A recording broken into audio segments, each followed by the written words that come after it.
பீக்கங்காய் கூட்டு செய்யலாம். அதுக்கு 3 பீக்கங்காய் எடுத்திருக்கேன். இதை நல்லா நம்ம பொடியாக கட் பண்ணி எடுத்துக்கலாம்.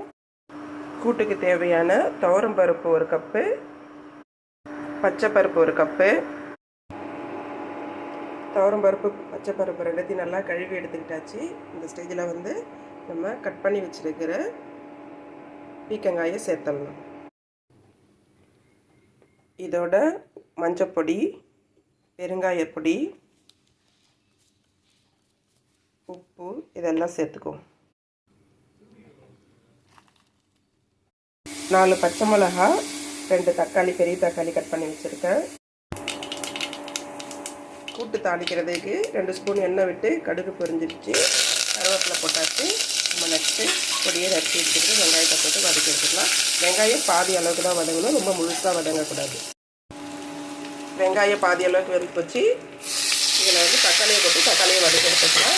நம்ம இதில் இன்னும் கொஞ்சம் கூட பெருங்காயம் சேர்த்துக்கலாம். கூட்டுன்றதால பெருங்காய வாசம் நல்லா இருந்தால் சாப்பிட்றதுக்கு ரொம்ப டேஸ்டியாக இருக்கும். பருப்பும் காயும் நல்லா குழைய வெந்து போச்சு. தக்காளி, வெங்காயம், பச்சை மிளகாய் எல்லாமே நல்லாவும் வதங்கி போச்சு. இந்த ஸ்டேஜில் நம்ம இதை ஆட் பண்ணிக்கலாம். வைக்கிறதுக்கு முன்னாடி தேங்காய், சீரகம் அரைச்சி வச்சுருக்கிறத ஆட் பண்ணிடலாம். இறக்கும்போது மல்லித்தழை தூவி விட்டு நம்ம இறக்கிட வேண்டியது தான். இந்த மாதிரி பீக்கங்காய் கூட்டு செஞ்சு சாப்பிட்டு பாருங்கள், நல்லா டேஸ்டியாக இருக்கும்.